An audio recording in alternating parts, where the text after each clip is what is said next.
smash, you squish, you mash, you chew you up for brunch, and finish you off for dinner or lunch. Munch, munch, dinner or lunch, munch, munch, dinner or lunch.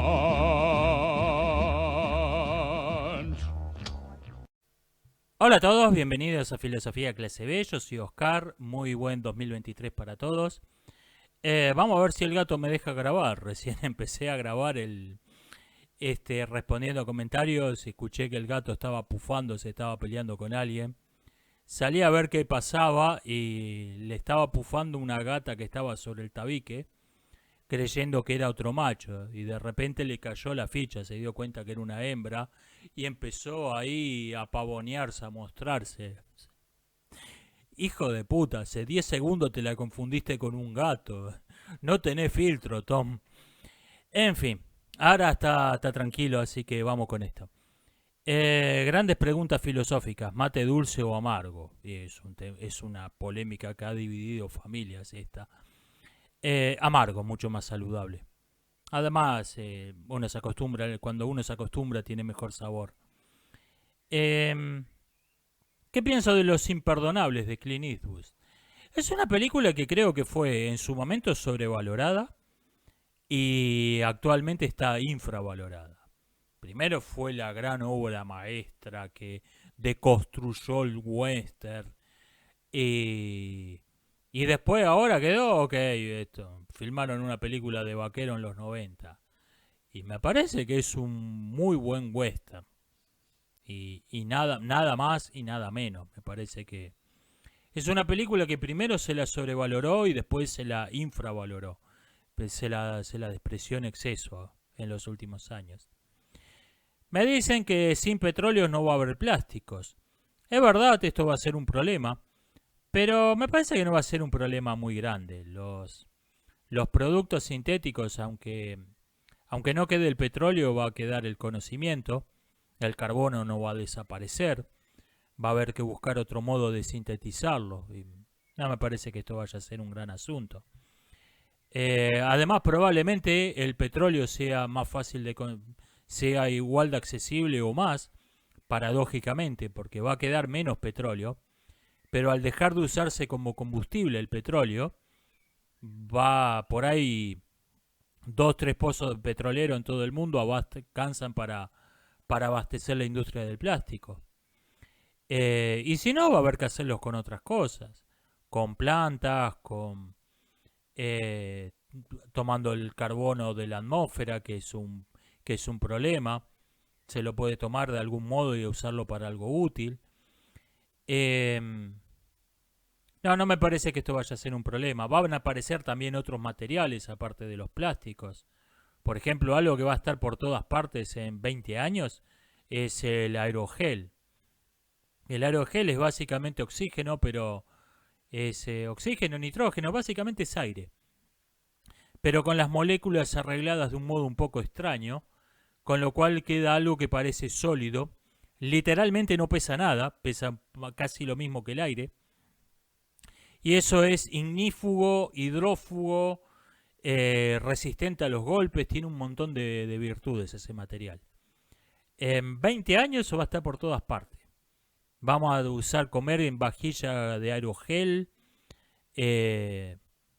Vamos a usar ropa que contenga aerogel. Las casas van a tener techos de aerogel. Eso va a estar por todo lado.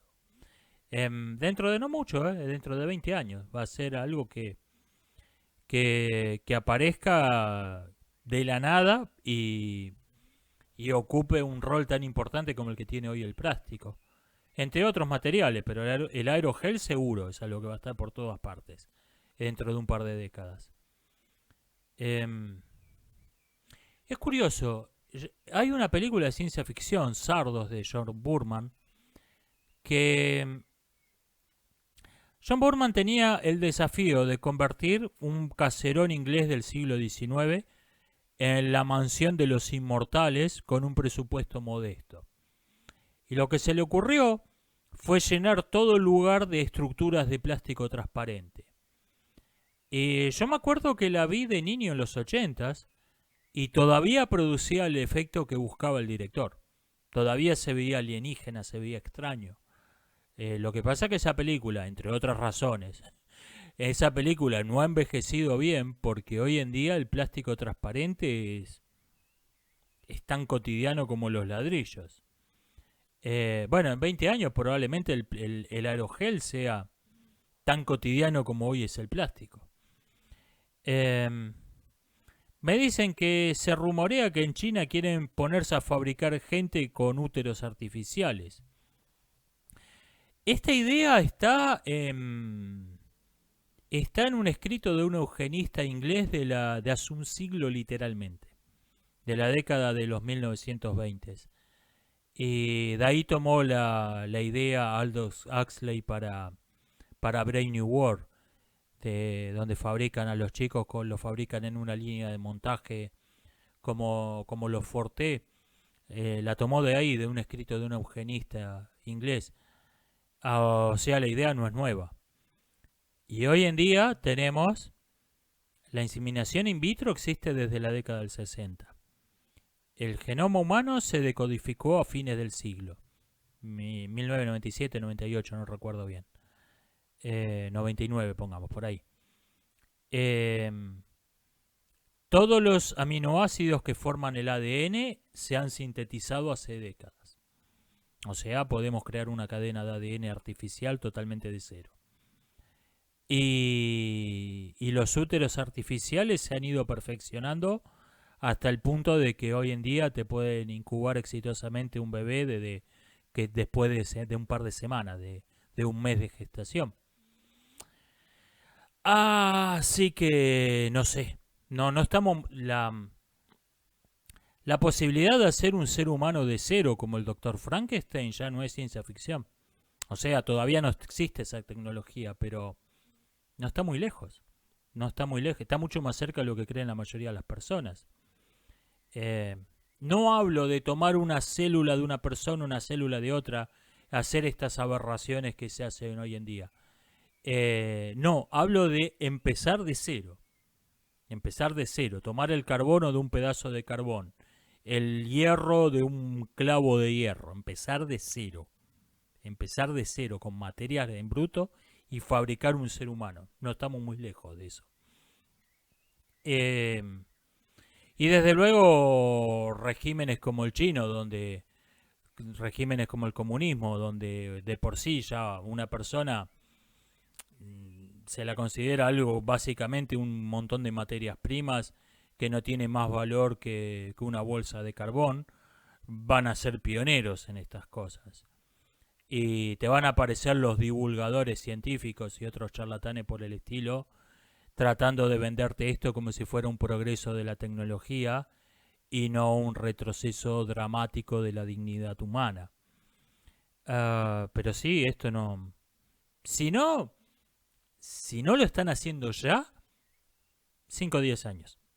No es algo que esté muy lejos en el futuro esto. ¿Qué pienso de la socialdemocracia? Es una contradicción en términos. Un socialismo democrático es un cuadrado redondo. Un país donde una persona no es dueña de nada, no controla nada. Se levanta a la mañana en una casa que no es de él. Va a un trabajo que no eligió y no tiene posibilidad de renunciar.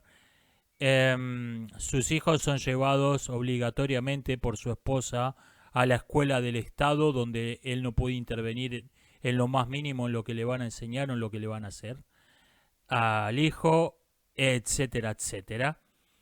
Ese régimen no puede ser jamás una democracia. Ese régimen no puede ser jamás una democracia. Si se hace una elección, si se vota algo, va a ser una completa farsa.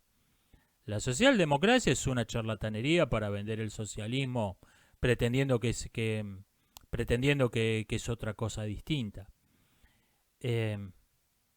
Por ejemplo, cíteme un partido socialdemócrata en todo el mundo, que repudia la dictadura cubana. Uno. Es una charlatanería para vender... Hola, somos el partido que quiere instalar una dictadura, enviar a tu familia a un campo de exterminio y quedarnos con tu casa para dársela a nuestros amigotes, vótenos. No van a sacar muchos votos, así que te inventan que, bueno, somos socialdemócratas. Pretender que un partido de izquierda que no tiene el poder para instalarse como una dictadura totalitaria en su país es una izquierda democrática, es como creer que un chacal enjaulado es un herbívoro. Es, es ridículo. Santa Claus discrimina a los pobres, me dicen. Momento, esto es una acusación muy grave. Pero sí es verdad, Santa Claus le regala a los niños ricos, les regala Ferraris de juguetes a escala y a los chicos pobres les regala zapatillas Nike trucha de la salada. Sí, la verdad que Santa Claus es bastante discriminador con los pobres. Me dicen, ¿por qué en Argentina villa significa lo contrario que en todo el resto del mundo? Porque ese término era irónico. En Argentina una villa, era lo que en todo el mundo conocen como una villa, un barrio rico, aislado de la ciudad, de lo que en Argentina llamamos un country, precisamente porque lo que todo el resto del mundo le llama una villa. Cuando crecen las industrias en Buenos Aires y alguna otra ciudad del país, no había viviendas para absorber a toda la población que emigraba del interior, mayormente a Buenos Aires. Entonces se construyeron asentamientos de emergencia con casas de adobe y techos de chapa. Irónicamente se las llamó villas. Se le ponían nombres de villas de España o de Italia, Villa Puerta de Hierro, etcétera. ¿Qué pasa? Que esos barrios de emergencia provisorios tienen 70 años y contando. Entonces, una villa pasó a ser simplemente un barrio de mierda. Pero se llama porque empezó siendo irónico, por eso empezó siendo un nombre sarcástico, por eso significa lo contrario que en todo el resto del mundo. Me dicen, porque me refería al gobierno canadiense como nazis, me dicen, nazis que quieren reemplazar a la población eurodescendiente. Vea, quieren reemplazar a la población. Creen que la población es algo reemplazable. Por eso me refería como nazis. Después, si te gusta hacer jabón más claro, más oscuro, realmente me parece un detalle. No me parece que sea muy distinto una cosa que otra.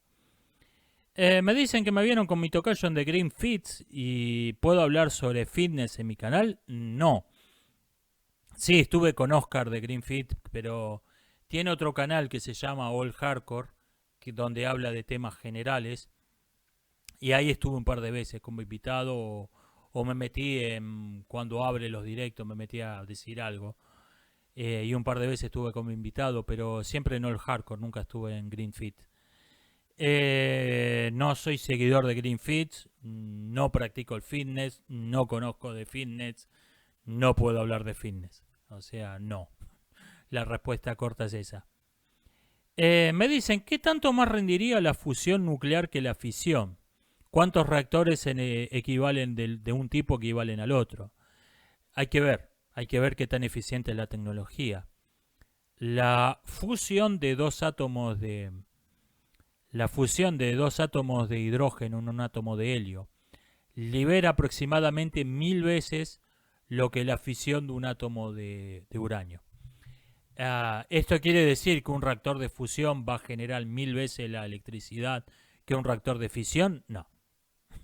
O sea, hay que ver qué tan eficiente es la tecnología. No hay un número fijo para esto. Me dicen, el generar más energía que la que se gastó, ¿no viola el principio de conservación de la energía? No, porque en realidad se habla de generar energía, pero en realidad ninguna fuente de energía genera energía. Lo que hace es convertir energía que no era aprovechable en energía aprovechable, pero en realidad la energía es siempre la misma. Lo que hace, por ejemplo, un yacimiento de petróleo es tomar un energía potencial que estaba enterrada a 1 kilómetro bajo tierra, la sacan, la destilan y la convierten en algo que se puede aprovechar, pero no se genera energía. la energía de fusión en realidad no genera energía. La toma de los átomos. Me dicen, la mejor película del 2022 fue Argentina versus Francia. Sí, fue una coproducción. Fue una coproducción internacional. Participó gente de como 20 países distintos en esa producción. Me pasan un video sobre el homosexualismo en Grecia y me piden que me extienda, que hable sobre el tema. Acá hay un terrible problema, tanto entre los payasos del arco iris que te quieren buscar un precedente respetable en Grecia, como los que salen a desmitificarlo, y eso es que ninguno de los dos se preocupa por entender realmente el pensamiento griego sobre esos asuntos, en analizar críticamente los documentos y en tener un mínimo de seriedad al trocar el tema. Los griegos, para empezar, algo que se dice con mucha frecuencia es que vamos a ver cuál es el mito sobre la sexualidad en la Grecia antigua. Te dicen, que los griegos tenían no sé cuántas palabras para hablar de temas sexuales y que eso refleja que era una sociedad desinhibida sexualmente, y que esto cambió cuando la llegada del cristianismo, que era sexualmente represivo. Y nos dice que en esa Grecia desinhibida sexualmente, el homosexualismo y el sexo entre adultos y menores estaban bien vistos. Todo esto es terriblemente inexacto. Para empezar, una terminología sexual abundante, una terminología erótica llena de palabras, no es signo de gente desinhibida sexualmente, de gente muy abierta de mentes, es signo de falta de lógica. Fíjense, por ejemplo, el mismo fenómeno exactamente en la ideología del género. Tenemos una terminología inagotable, no porque los partidarios de ese dogma sean gente desinhibida sexualmente y muy abierta de mente. Lo que son es completos idiotas que no razonan con la lógica más elemental. Entonces, cuando vos no tenés la palabra gato, tenés que ponerle un nombre a cada gato que te cruzás en el camino. Esto es un pirulo, esto es un mendrugo, porque no tenés lógica. La abundancia de palabras es signo de falta de lógica, no de una mente abierta de gente desinhibida sexualmente. Bueno, la terminología griega en efecto tenía un montón de palabras, la mayoría de las cuales son completamente ridículas. Segundo, los griegos no pensaban el erotismo en términos de atracción por el mismo sexo, atracción por el otro sexo. Esto no ocupaba un lugar central en el pensamiento.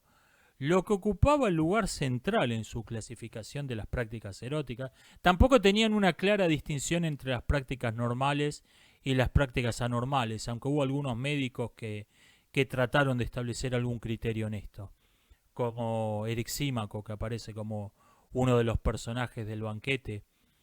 Pero esto tampoco ocupaba un lugar central en su pensamiento. Lo que ocupaba el lugar central era quién era el amante, quién era el que deseaba, quién era el que tenía el deseo en sí, y quién era deseado, quién era el amado. No confundir esto con quién desempeñaba el rol sexual activo y quién desempeñaba el rol pasivo. No era eso, se asumía que en toda relación erótica había uno que era el amante, en quien residía el dios, en el que estaba el deseo, en el que estaba Eros, y había otro, el amado, que decidía de modo más bien racional y viéndose, le voy a dar bola o no a esta persona, a quien veía que lo deseaba, que era el amado. Ahora bien, ¿cuál era la ética erótica de los griegos antiguos? ¿Cómo razonaban? El amado tiene un poder sobre el amante, porque el amante está dominado por el deseo y solo puede satisfacer ese deseo con una persona. El amado, en cambio, está eligiendo racionalmente entre varios candidatos posibles. Entonces, el amado tiene un poder sobre el amante. Entonces, decían los griegos, para compensar ese poder tiene que haber una relación de poder en sentido opuesto. El amante tiene que ser un hombre maduro y el amado un joven, o un hombre y una mujer, etc. Tenía que haber una relación de poder inversa para compensar. El objetivo de esta ética, como la de toda ética, era impedir una explotación de una persona por otra. O sea, la diferencia de edad no era algo tolerado, era condición indispensable para ser socialmente aceptada una relación entre dos personas del mismo sexo y misma casta social. Tenían que ser, era necesario que uno fuera de mayor edad y el otro fuera un joven. El criterio convencional para esto era que el amante tenía que tener barba y el amado todavía tenía que ser lampiño. Este era el criterio convencional. Era muy vago, muy difuso intencionalmente ese criterio. Y lo que definitivamente no era aprobado era la relación entre dos iguales, entre dos muchachos o entre dos hombres maduros. Esto no era aprobado. Y mucho peor era la situación inversa, cuando el amante era el joven y el amado era el hombre maduro. Esto estaba desaprobado socialmente. Por eso tenemos testimonios que parecen contradictorios cuando caprichosamente se los quiere ver desde un punto de vista moderno que no era el de los griegos. ¿Por qué? No me acuerdo cómo se llaman esta pareja de amantes que se cargó a un tirano ateniense, eran idolatrados como héroes por su ciudad, y la relación entre Sócrates y Alcibíades fue tremendamente desaprobada. Respuesta, porque para los griegos no lo estaban viendo como dos formas de la misma cosa. Los griegos no lo estaban viendo como bueno, esta es una relación del mismo tipo que este. Tenían otra forma de clasificar los hechos. Esta ética no desapareció por culpa del cristianismo. Cuando el cristianismo se difunde masivamente en los dominios del Imperio Romano, estas ideas ya prácticamente habían desaparecido o tenían muy pocos partidarios, porque eran bullshit de brontosaurio, no porque vino el cristianismo y las combatió. Eran falsas esas ideas, eran ridículas. Esto es lo que puedo decir con un mínimo de sentido sobre las ideas que tenían sobre el erotismo los griegos antiguos. Me pregunta, ¿qué tiene de malo que surjan movimientos identitarios blancos en Europa? Vea, toda ideología identitaria me tiene automáticamente en contra, porque toda ideología identitaria es necesariamente injusta, necesariamente defiende la injusticia. Esto no es algo que pueda darse el caso, no. Necesariamente defiende una injusticia, inevitablemente. Ninguna me cae más simpática que otra. Defiende la arbitrariedad, la corrupción jurídica, defiende toda forma de injusticias. Me dicen a quiénes me refiero con que hay partidos identitarios blancos que están creciendo exponencialmente en popularidad. Vea, en Grecia Aurora Dorada sacó el 7% de los votos. No me acuerdo cómo se llama un partido parecido en Polonia, sacó el 7% de los votos. Y por toda Europa hay payasos de pseudo derecha que tienen una plataforma electoral de izquierda, pero posturean de derechista, tienen una retórica muy nacionalista, muy de derecha, que son unos payasos, pero te muestran un profundo descontento de la población con las políticas cuasi marxistas de la Unión Europea. Y esto va a explotar en muy poco tiempo. Esto no, o sea, no es que de momento sean muchos esos tipos. Va a explotar en muy poco tiempo porque no le están dejando otra opción a los europeos. No les están dejando otra opción que apoyar a esos tipos. Ese es el asunto. Y en breve, en masa, los europeos se van a dar cuenta que sus opciones son o desaparecer o apoyar a tipos como Aurora Dorada, porque no les están dejando una tercera opción. Los oligarcas que están gobernando Europa no les están dejando otra alternativa arriba de la mesa. Y de esas dos, no cuesta mucho imaginar, no cuesta mucho inferir cuál van a elegir. Me dicen, ¿el inglés se va a sostener como lengua franca así en Estados Unidos? Sí, sí, porque la lengua franca, aunque siempre surge de alguien que tuvo mucho poder, después se sostiene por su mismo sentido práctico. Que sea una lengua que tiene una sintaxis muy simple, muy fácil de aprender, es secundario. Lo principal es que el Imperio Británico lo extendió por todo el mundo, el inglés.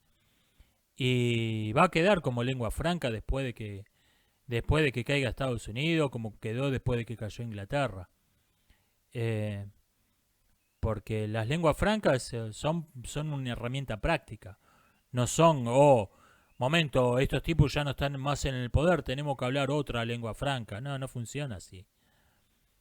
Me dicen, ¿se podría hacer alguna clase de modelo Byte, el modelo que se usa para reconocer un grupo como una secta, para reconocer una sociedad en decadencia? Yo estoy trabajando en algo así.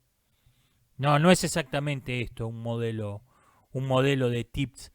Yo estoy trabajando hace tiempo en un ensayo sobre qué caracteriza una sociedad que se está desarrollando y cuáles son las características de una sociedad que está en decadencia, sin que sea una mera opinión personal. Es algo buscando algo que tenga un fundamento sólido, que cualquier persona que sea intelectualmente honesta tenga que decir, ok, este es un criterio razonable. No sé cuándo voy a publicarlo, veremos. A propósito, aprovecho para pasar autopublicidad. Subí una serie de cuentos a Wattpad bajo el título Etcétera. Hice un par de correcciones menores a otras cosas que ya tenía publicada, pero no cambian en esencia nada. Pero sí subí 3 cuentos y un artículo anoche. Si quieren darle un vistazo, gracias. Me preguntan, ¿la guerra de Ucrania se puede extender hasta el 2025? Sí, y más también. Fíjese, es una guerra que se parece mucho a la Primera Guerra Mundial y a la guerra Irak-Irán. Las dos empezaron con operaciones muy drásticas, muy enérgicas, que buscaban liquidar la guerra en un mes. Fracasaron. El frente se estancó en 20 kilómetros, donde nadie avanzaba de ahí. Y eso puede durar hasta que entren en razón en los líderes políticos de los países.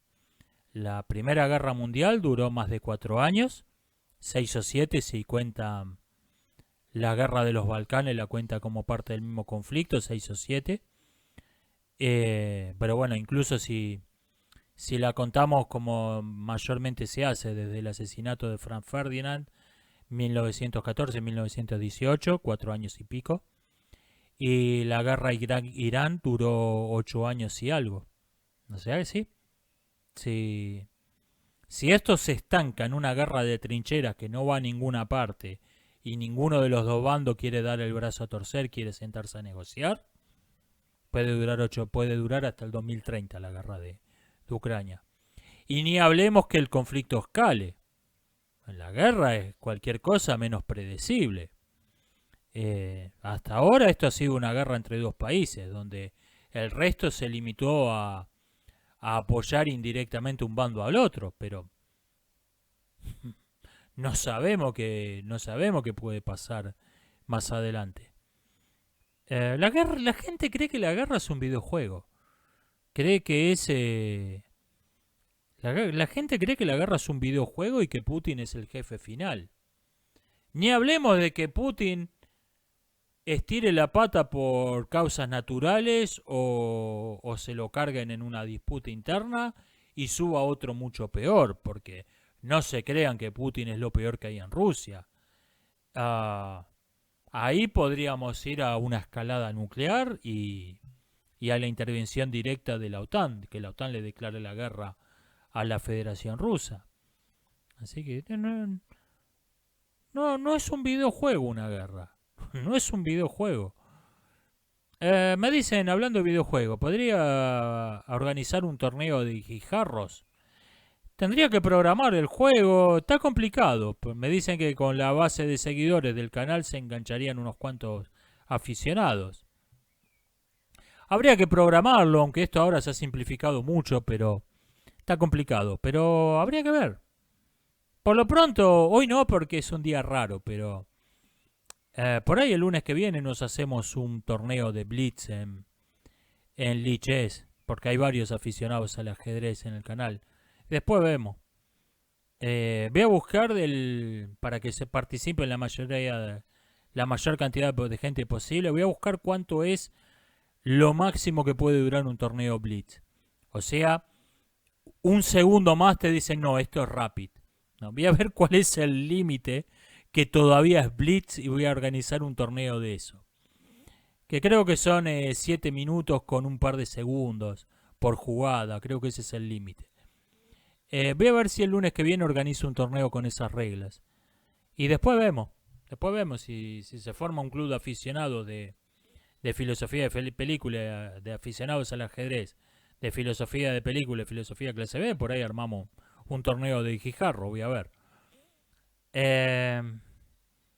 Me dicen, ¿podría hablar sobre filosofía medieval o filosofía india? Me dicen que me han escuchado comentar algo sobre el tema. Sí, pero he leído 2 libros de cada cosa.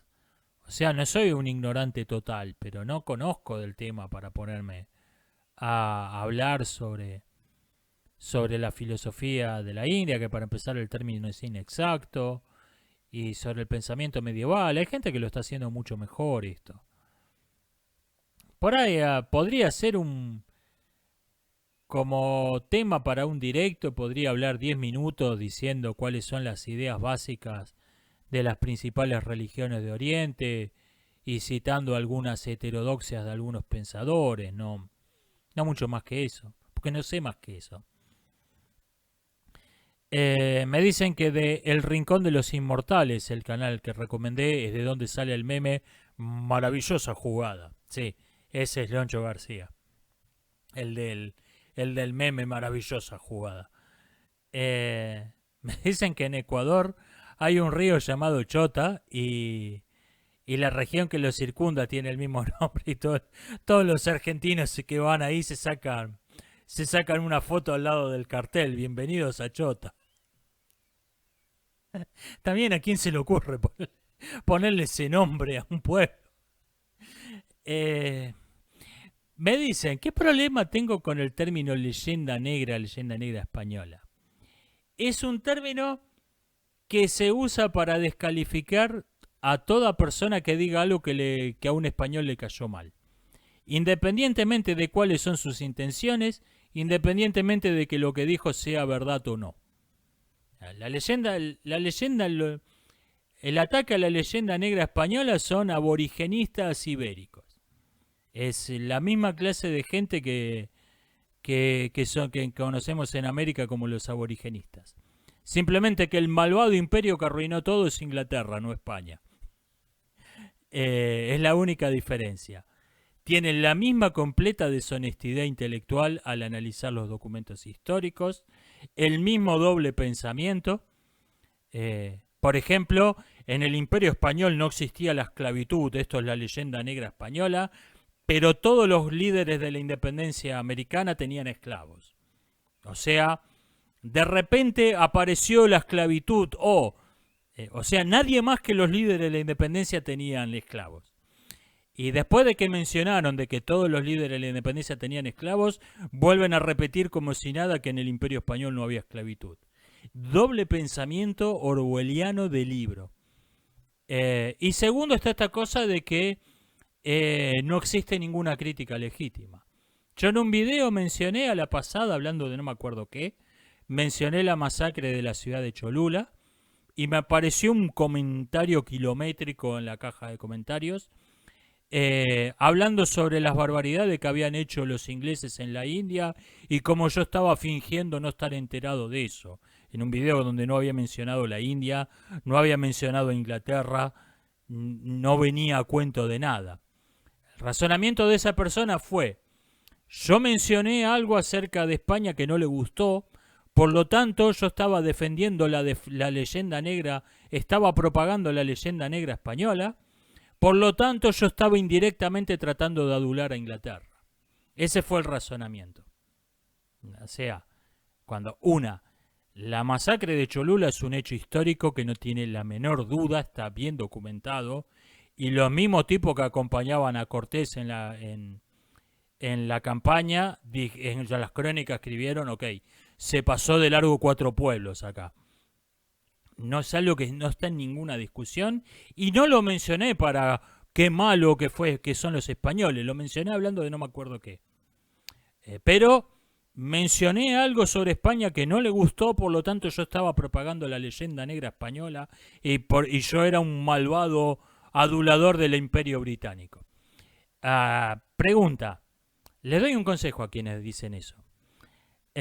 ¿Por qué no se ahorran 2 palabras? En vez de decir 3 palabras, leyenda negra española, ¿por qué no lo acortan? Cada vez que alguien dice algo que no les gusta, no le dicen que es un iberofóbico. Digo, ya que van a razonar igual que los payasos de Podemos, ¿por qué no usan su misma terminología? Si son lo mismo. Ese es el problema con esta idea de... Existe una propaganda sistemática en los medios anglosajones en contra de España. Sí. Una cosa no quita la otra. Vos no podés inventarte una historia de un paraíso perdido, como hacen los aborigenistas, simplemente que el paraíso perdido donde todos vivían en armonía, en paz, y cantaban Kumbaya tomados de la mano, no era la América precolombina, sino el Imperio Español, la única diferencia. Y los malvados hombres blancos que vinieron a arruinar todo no son los españoles, son los ingleses, por lo demás son lo mismo. No podés inventarte una historia de ficción y desacreditar a cualquiera que te hable del mundo real diciendo que está propagando la leyenda negra española. No es un argumento digno, no es una manera digna de argumentar. Me dicen, ¿qué es el zombie filosófico? Es la idea de que puede existir alguien que es completamente indistinguible de un ser humano, o si se quiere, es un ser humano, pero no tiene conciencia. Es alguien que tiene, desde todo punto de vista, biológicamente, en su aspecto, en su forma de comportarse, en su forma de hablar, es indistinguible de un ser humano, salvo porque adentro no hay nada, no hay conciencia. Es como una marioneta, es como un robot. Y en la ficción suele haber algún pequeño detalle que los delata. Por ejemplo, Sueñan los androides con ovejas electrónicas, cuando los replicantes sabían que no tenían ninguna chance de escapar, se entregaban para morir sin dolor con una inyección y no pegándole 5 tiros. Lo cual, dice Philip Dick, es un comportamiento totalmente inhumano. ¿Podrían eso haberlo corregido los fabricantes, haberlos programado a los replicantes para que peleen hasta el último? O sea, podrían ser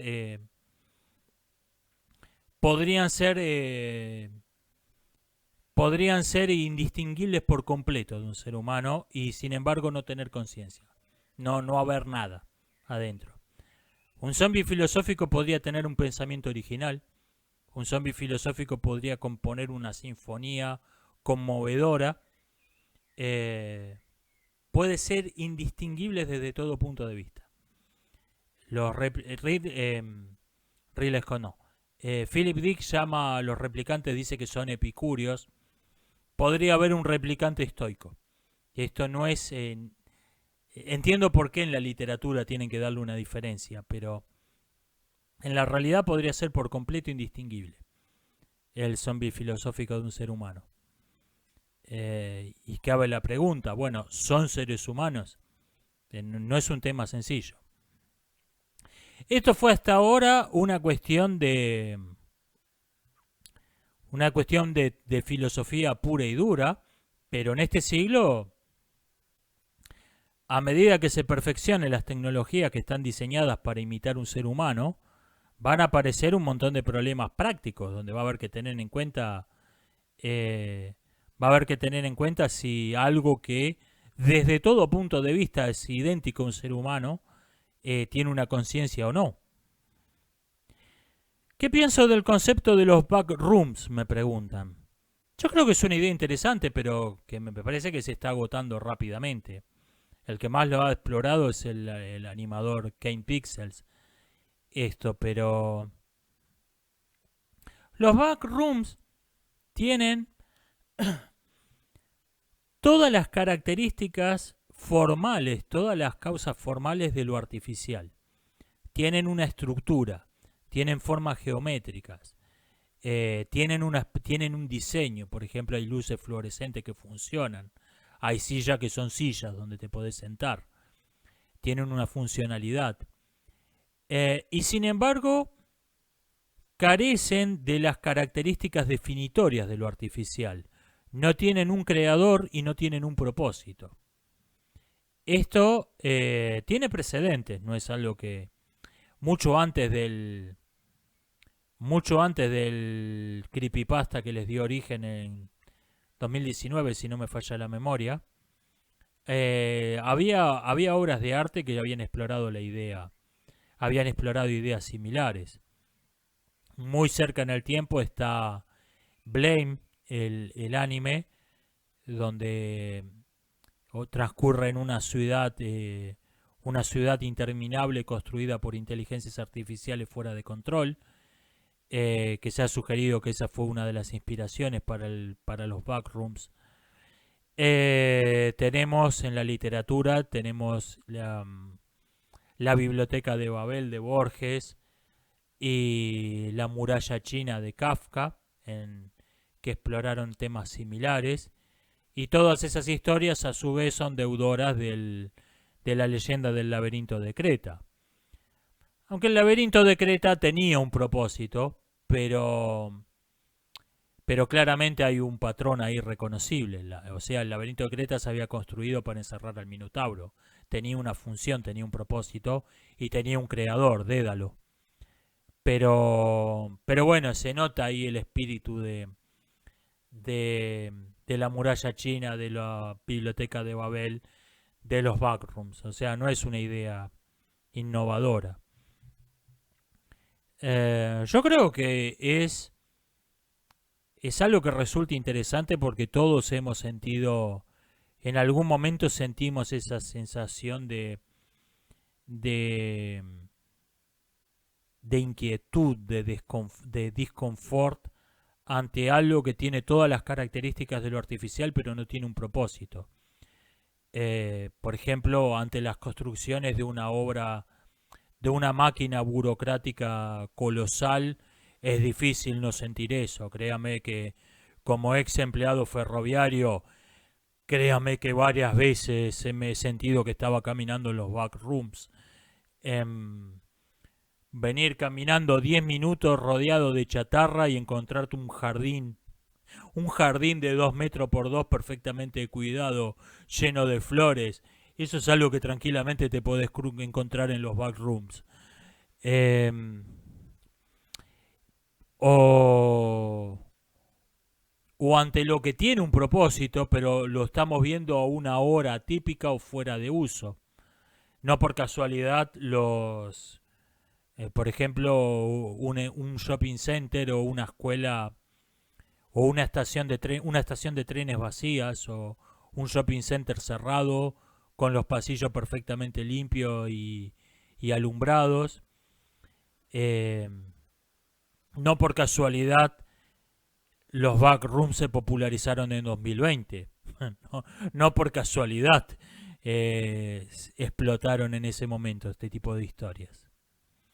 Me dicen, el Picalibro califica al régimen italiano que subió en 1923 como izquierda nacionalista y a su equivalente alemán de una década posterior como extremo centro. Bueno, hay que entender cómo usa el Picalibro estos términos.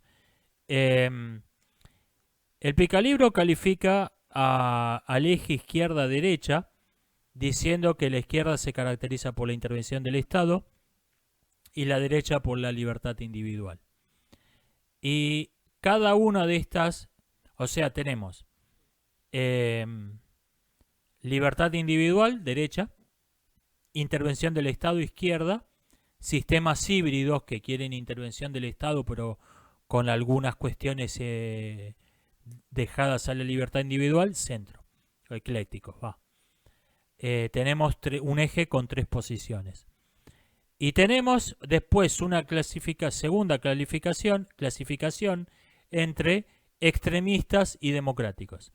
Los democráticos dicen, bueno, nosotros queremos esto, pero estamos abiertos a discutir y al consensuar. Y los extremistas dicen, nosotros vamos a imponer este paquete de ideas que nos sacamos del sombrero, lo vamos a imponer mediante la fuerza a punta de pistola. Entonces, extremo centro, que puede parecer como una contradicción en término, no lo es. Un partido de extremo centro es un partido que es híbrido, o sea, tiene ideas de la izquierda, de la intervención estatal, ideas de la derecha, de la libertad individual, y cree que ese paquete de ideas tiene derecho a imponerlo a punta de pistola, mediante un régimen totalitario. A este sistema de clasificar las ideas yo le criticaría que lo que comentábamos antes de la socialdemocracia. Parece implicar que puede existir una izquierda democrática y no. Si alguien quiere que todo esté controlado por el Estado, ese sistema no puede ser otra cosa que un totalitarismo. No puede existir una izquierda que nosotros queremos controlar todo por medio del Estado, pero estamos abiertos a la discusión, estamos abiertos al debate. No, están abiertos a la discusión, al debate, mientras no le quede otro remedio. Y yo no estoy muy de acuerdo en esa distinción. Yo lo clasificaría a los dos como extremo centro. No me parece que el gobierno del italiano haya sido muy distinto del pintor austríaco fracasado. No tenía sus obsesiones personales, sus neurosis, sus fobias. Simplemente quiere decir que el italiano era un hombre y el austríaco era otro. No me parece que haya una diferencia fundamental entre esos partidos. Además, cuando se sometieron, el partido italiano se sometió a las órdenes del alemán, aplicaron todas sus políticas en Italia. No me parece, ahí se volvió un apéndice de facto del partido alemán, el partido italiano. Vos Liberty Verdadero me dice felicitaciones por los 5.000 seguidores, gracias a todos, gracias a los 5.000 seguidores. Me dicen, ¿qué pienso de quienes justifican a la Inquisición diciendo que fue un sistema de justicia de su tiempo? No fue un sistema de justicia de su tiempo, fue un sistema policial propio de su forma de gobierno. No es la época no cambia las cosas porque sí, el tiempo no cambia, las cosas no cambian porque pasa el tiempo.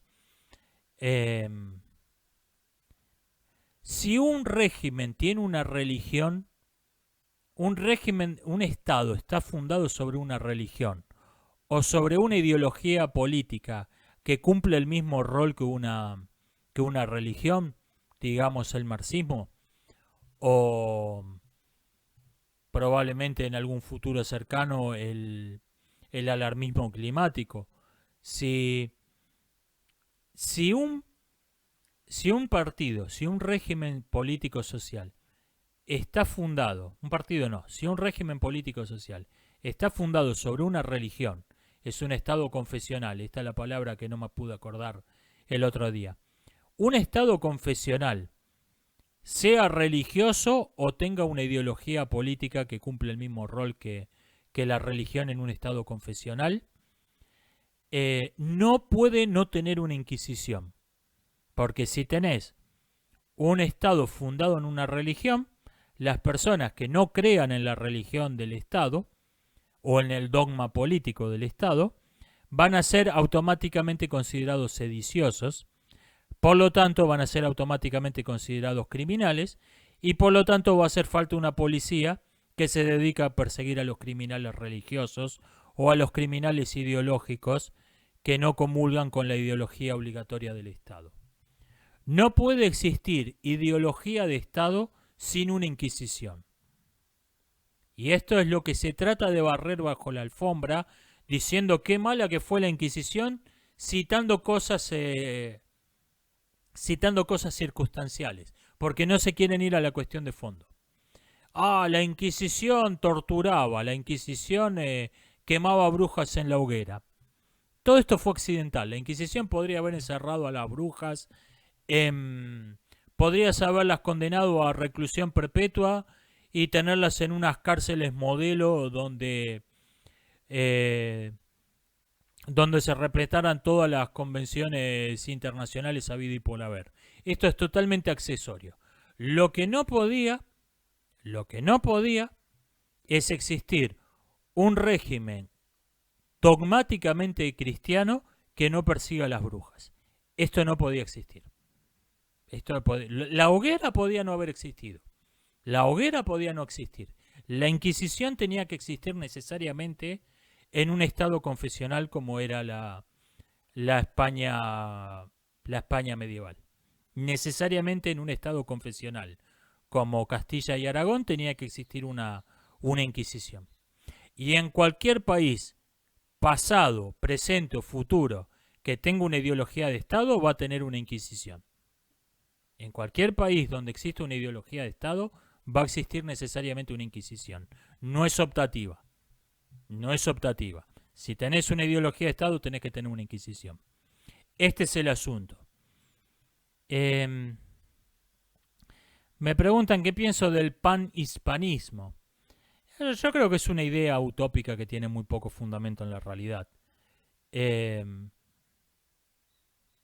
idioma es algo que te liga, pero no es lo único. Fíjese los rusos y los ucranianos, qué maravillosamente bien que se llevan hablando el mismo idioma. Es algo que te une, pero España ya tomó su curso y Latinoamérica no forma parte de él. En un futuro, si se colapsan la OTAN, la Unión Europea, y mientras tanto se formó alguna clase de confederación latinoamericana y vienen los españoles, nos podemos sumar, venga. Pero no me parece que a corto plazo tenga sentido esa doctrina. La España ya ató su destino a la Unión Europea económicamente y ató su destino militarmente a la OTAN. Dos instituciones que en Latinoamérica no nos caen muy bien, muy simpáticas, así que no lo veo viable. No lo veo viable. Repito, si la OTAN se colapsa, si la Unión Europea se colapsa y España quiere integrarse a alguna clase de confederación latinoamericana convertida en una confederación panhispana, venga, encantado. Pero yo creo que a corto plazo lo que tenemos que ver es España, como los españoles, cómo hacer para que esas instituciones, alianzas, no se conviertan en imperios donde ellos terminen esclavizados bajo las patas de alguna superpotencia. Y los latinoamericanos, cómo nos organizamos entre nosotros. No me parece que la afinidad cultural, sobre todo el tener una lengua común, son cosas que unen, pero no es lo único que hay que tener en cuenta. En este momento me parece una completa utopía el panhispanismo. Me dicen, ¿qué le respondería a quienes critican el homeschooling? Diciendo que los niños aprenden los contenidos teóricos pero no se socializan como lo harían en una escuela. Sí, es muy importante que los chicos pasen varias horas al día encerrados en contra de su voluntad en un edificio donde hay otras cientos de personas encerradas en contra de su voluntad bajo las órdenes de autoridades incompetentes, indiferentes, a las que les importan un bledo, y donde el poder real está en bandas de matones de sus propios pares. Así, cuando el día de mañana vayan presos, cuando el día de mañana sean adultos y vayan presos, ya van a estar acostumbrados a cómo funciona una cárcel, no van a tener que aprenderlo de cero. Es muy valiosa la escuela como instrumento de socialización. Déjeme de embromar. La idolatría que tienen muchos adultos a la escuela, yo creo que es un caso de síndrome de Estocolmo masivo. En algún punto la gente empieza a creer, después de que dejó la escuela, desde luego, en algún momento empieza a creer que fue un lugar donde le enseñaron muchas cosas, donde la pasó muy bien. En algún momento se empieza a autoengañar, empieza a sufrir los efectos del síndrome de Estocolmo. Incluso no sé si no estoy hablando, incluso no sé si esto no es literalmente así. La escuela es una institución nefasta. La escuela es una institución nefasta. Es un semillero de autoritarismo, es un semillero de totalitarismos. Es deshumanizante tener cientos de personas paradas en filas, vestidas de uniforme, tratadas como si fueran ganado. Es deshumanizante, es una porquería la escuela. Sin duda los chicos tienen que socializar y no solo aprender cuestiones teóricas, pero llévelo a aprender natación a un club, llévelo a aprender karate, llévelo a jugar al fútbol con otros chicos. Hay cosas más interesantes que hacer que estar 5 horas preso todos los días. Me dicen, ¿cómo se podría subvertir el cliché de David contra Goliat para volverlo más interesante? Que Goliat ganaría y le daría una paliza a David. Podría ser, pero, por ejemplo, podría ser que Goliat pretenda ser David. Que lo que estamos viendo es un gigante que le da una paliza a un valiente que se atrevió a enfrentarlo con una honda, pero tiene este Goliat, tiene toda una corte de aduladores, toda una propaganda a su servicio, que dicen que el valiente Goliat se enfrentó solo a las hordas de un tipo de 1,5 metros con una honda, y lo desafió él solo. O sea, haya toda una propaganda que te quiere convertir a David en el gigante y a Goliat en el valiente que se atrevió a enfrentar él solo al gigante. Eso sería interesante. Eso sería interesante. Y si no, puede haber... fíjese, por ejemplo, la pelea final de Ghost in the Shell es David contra Goliat, donde se pelea Motoko Kusanagi contra el tanque y gana el tanque. O sea, gana Goliat. Esa es, perdón, spoilers. Ese es el tópico de David contra Goliat dado vuelta, y en esa película funciona maravillosamente bien. En esa historia tenía que ganar Goliat.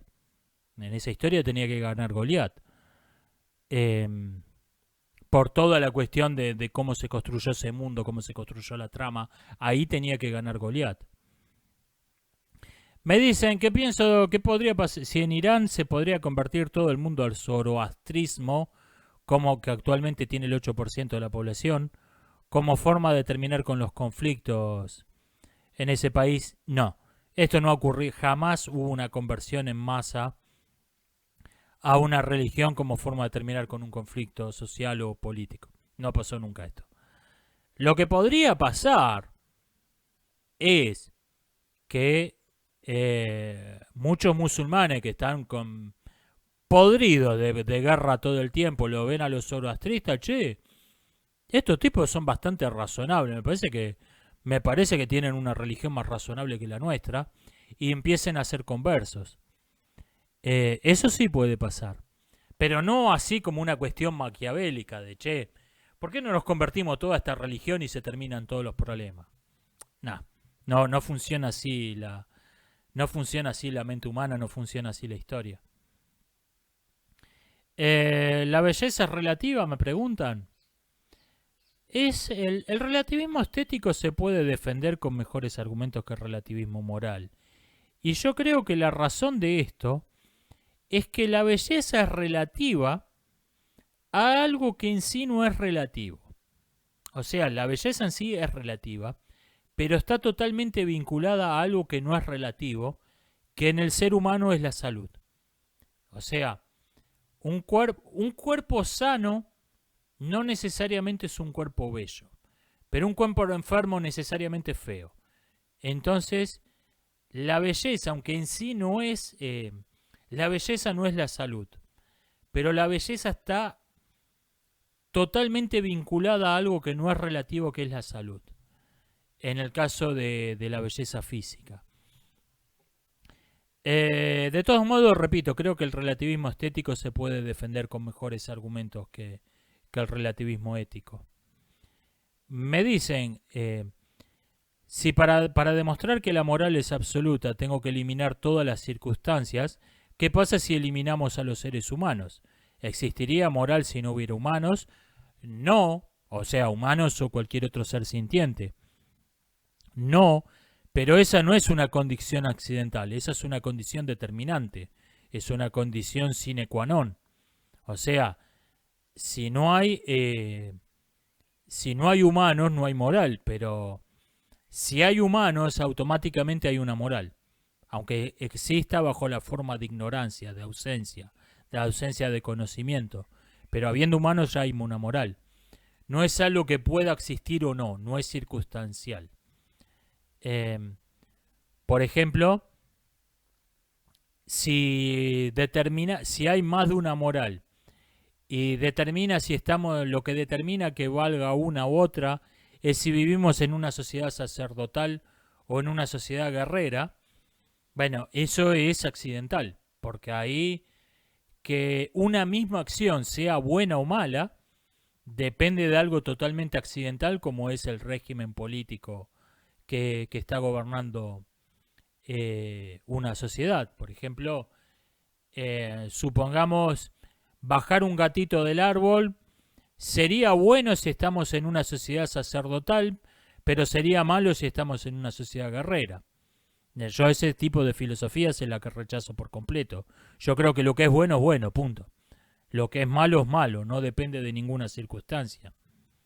Exceptuando, desde luego, las circunstancias que son determinantes necesarias para que existan el bien y el mal, como que haya seres dotados de razón y de conciencia, humanos o no. Ese tipo de circunstancias sí tienen que existir. Lo que no puede es, cambiando una circunstancia cualquiera, una misma cosa pasar de ser buena a ser mala. Esto es lo que afirma todo relativismo ético, todo relativismo moral, y es lo que yo rechazo por completo. Una cuestión ética interesante sobre la que me parece que hay que ponerse a pensar, curiosamente no le han dedicado, los filósofos de la ética no le han dedicado mucho espacio, es cuál es el límite entre no ser responsable y estar haciéndote el tonto. O sea, supongamos que yo vengo caminando solo a las 3 de la mañana y veo que se está cometiendo un crimen y sigo caminando. Y me llaman como testigo, ¿por qué no llamó al 911? No, porque no llamé. Bueno, tengo una responsabilidad por no haber hecho nada. Ahora, si yo estoy en un cruce de avenidas donde hay 1000 personas y me llaman, hay un crimen, 1000 personas vieron el crimen, me llaman como testigo, ¿por qué no llamó al 911? Porque había 1000 personas, me imaginé que algún otro iba a llamar. claramente ahí no tengo una responsabilidad, o tengo una responsabilidad prácticamente nula. Ahora, ¿qué pasa si en la calle no está del todo desierta, sino que hay 5 personas? Tampoco hay 1000, hay 5, 10, 20. ¿Cuál es el límite entre la situación donde yo claramente tenía una responsabilidad y la situación donde claramente yo no tenía una responsabilidad? ¿Dónde está el límite? O sea, ¿cuál es el límite entre alguien que se está haciendo el boludo, está pretendiendo, yo no tengo nada que ver, y alguien que en verdad no tiene responsabilidad? Este es un asunto. Es un asunto que tiene gran importancia práctica y que no lo han tocado mucho los pensadores de la ética. Por ejemplo, alguien me dice, un grupo de coleccionistas de artículos de los Power Rangers organizan un asalto a un banco.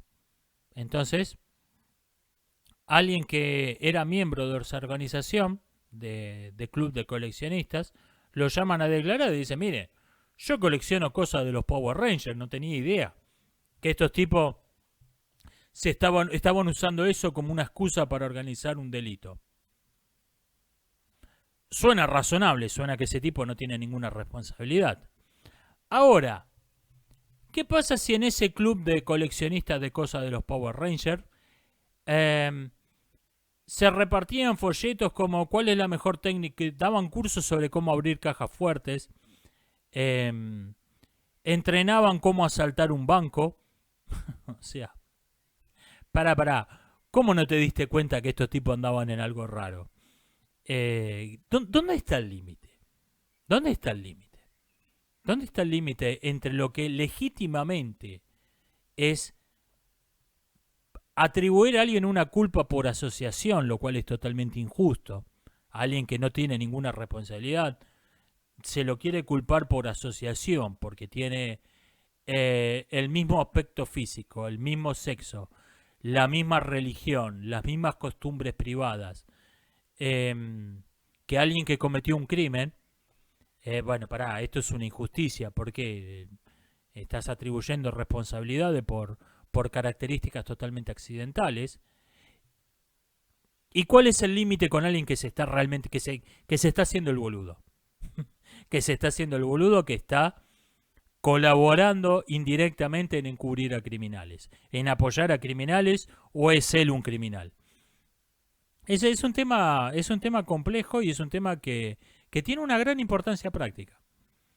Es un tema que tiene una gran importancia práctica y los filósofos de la ética casi no le dedicaron un párrafo.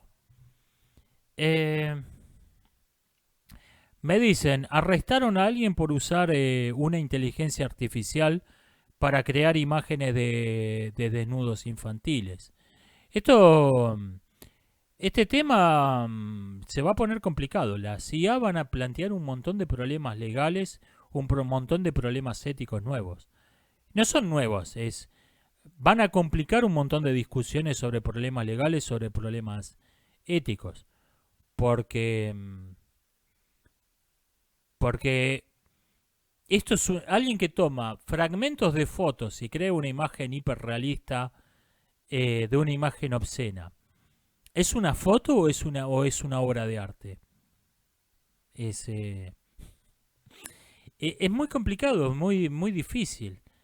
De momento se están discutiendo el tema del copyright, que me parece que, es un buen comienzo, pero me parece que no es lo más importante.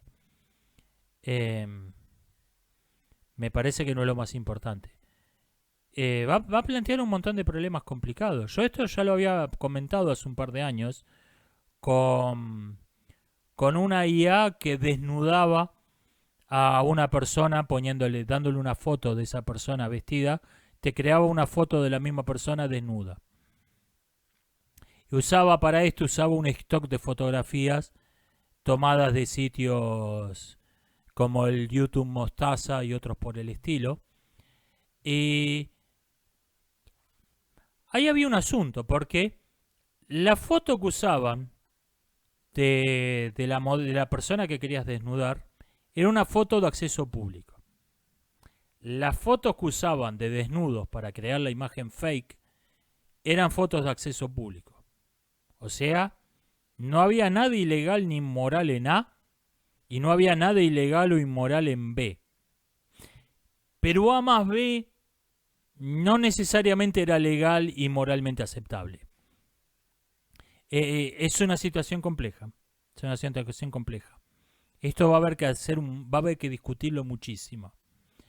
¿Qué va a pasar? Va a pasar que en el mejor de los casos se va a imponer el concepto, se va a imponer el criterio más favorable a las corporaciones, o no se va a imponer ningún concepto y se va a aplicar arbitrariamente. En un caso se va a aplicar un criterio y en otro caso se va a aplicar otro.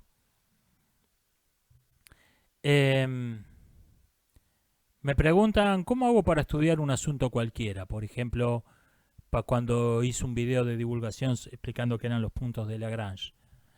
Vea, yo tengo un método que aplico a todo. Cuestiones de ciencia como esa, cuestiones filosóficas, a todo. Primero entiendo la idea y después me ocupo de los detalles. O sea, primero entiendo qué son los puntos de Lagrange. No me meto con que el cubo de la masa, el cuadrado de la distancia, no. Eso después. Eso después me complico la vida. Primero, entender qué es un punto de Lagrange. ¿Por qué un objeto en determinado punto del espacio no va a ningún lado, se queda ahí estático? Primero entender la idea. Entender la idea. Cómo funciona con las leyes de Newton y por qué producen ese efecto en algunos puntos específicos del espacio. Y después nos metemos con todo después nos rompemos la cabeza. En la masa, la distancia, después nos metemos en lo complicado. Esto lo aplico para todo. Esto lo aplico a todo. Primero entiendo la idea. La idea básica, la idea central, y después nos metemos en las complicaciones. Miguel Najdorf, el brillante ajedrecista, decía primero la idea, después la jugada. Primero la idea, luego la jugada. O sea, primero el plan, qué estás haciendo. Y después la jugada se deduce sola. O sea, primero, quiero... El rival tiene débil la casilla... El rival tiene débil la casilla H5, quiero atacarla. Bueno, caballo F3. O sea, primero la idea, después la jugada. Esto lo aplico a todo. ¿Qué pienso de la aplicación de deepfake a películas de cine clásicas? Vea, como toda técnica tiene un uso nefasto esto y tiene un uso deseable, como toda técnica. Los usos nefastos ya lo han comentado, te van a meter en películas clásicas, te van a meter publicidades, te van a meter publicidad colocada de productos nuevos, o te las van a modificar por razones ideológicas, por razones políticas ideológicas. Te van a hacer la ciudadana Pocahontas, que es el ciudadano Kane, donde reemplazaron al protagonista por una aborigen wichi lesbiana con una pierna ortopédica. Ese tipo de vandalismo de películas clásicas van a ser frecuentes, y por eso mucha gente está recomendando, y yo me sumo a esta recomendación, tengan las películas que les gusten en DVD, tenganla en formato, igual que los libros, tenganlo en formato de papel, porque son un remedio para el vandalismo a gran escala al que se prestan los medios digitales. Pero esto también tiene algunos usos deseables. Por ejemplo, corregir errores a posteriori. Te mandaste una mala elección de casting con un papel.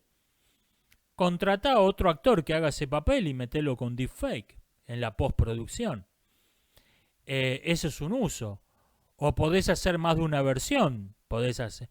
los deepfakes se van a...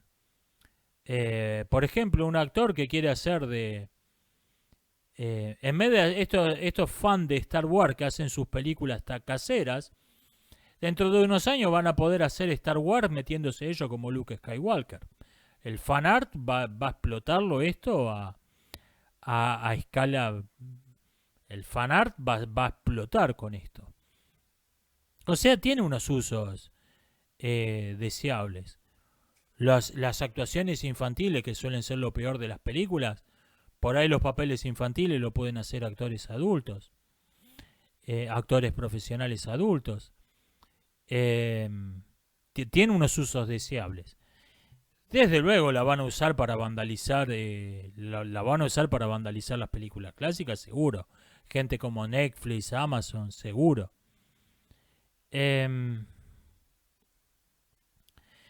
Me comentan por qué no me agrada el concepto de secta, que lo comenté en el video anterior. Vea, ¿sabe qué pasa con ese concepto? Que invita a discusiones que no llevan a ninguna parte. Por ejemplo, en vez de analizar lo que importa realmente. Por ejemplo, hay grupos, hay organizaciones que prohíben a los adeptos no hablar con algunos no adeptos. Sobre todo con los ex adeptos. A veces buscan que rompan contacto con la familia y con los amigos. Y a veces en casos extremos le prohíben hablar con todos los no adeptos. A los miembros del grupo. Hay otras organizaciones que se caracterizan por tener una doble doctrina. Tener una doctrina en la que no cree nadie para predicar para afuera y una doctrina secreta solo para iniciados, solo para adentro. Bueno, los grupos que le suelen prohibir a sus adeptos hablar con no adeptos suelen tener una doble doctrina. Suelen tener una doctrina para predicar, en la que no cree nadie, y una doctrina secreta solo para los adeptos. Y los grupos que tienen una doble doctrina, que una doctrina es para predicar y una doctrina secreta, suelen prohibirle a los adeptos hablar con no adeptos, especialmente hablar con los exadeptos. O sea, hay una correspondencia, hay una superposición de esas dos características. Hay excepciones en ambos casos, pero hay una superposición entre esas características. Suelen tenerlas los mismos grupos. Por eso no es fácil comprender por qué se lo llama con una sola palabra. Ahora, lo que no es útil es ponerte a discutir, bueno, ¿cuál es la definición posta? ¿Cuál es la característica que realmente define lo que es una secta?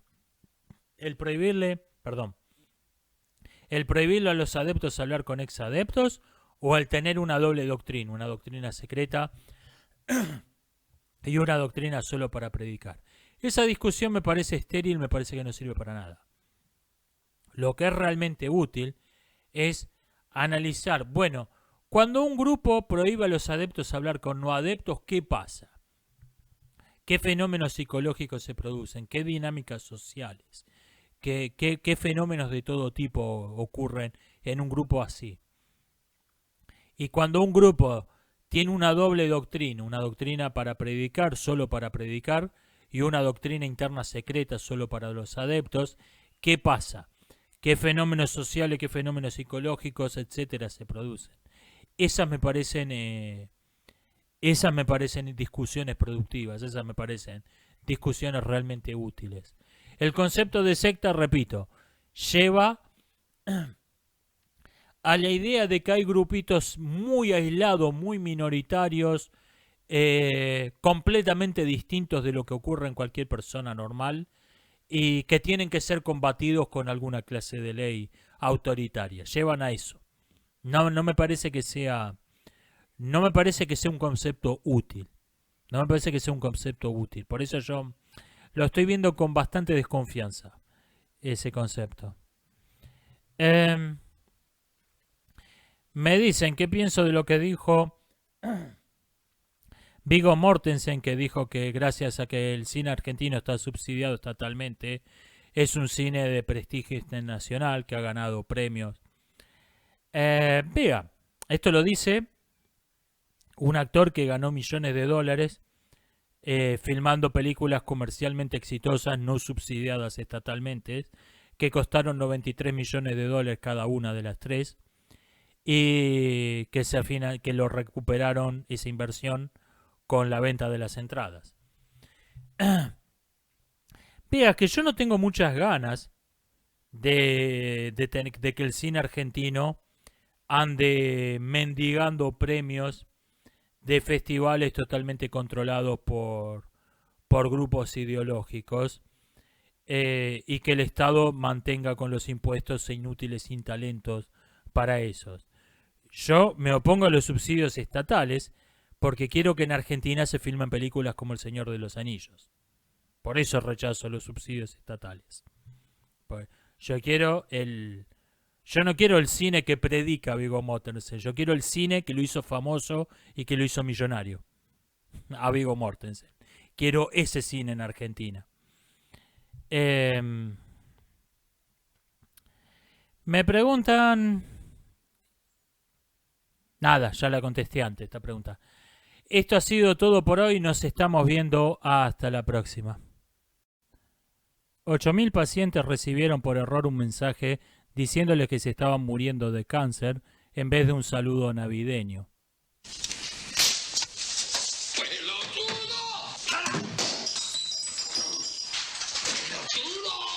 pelotudo, pelotudo, pelotudo.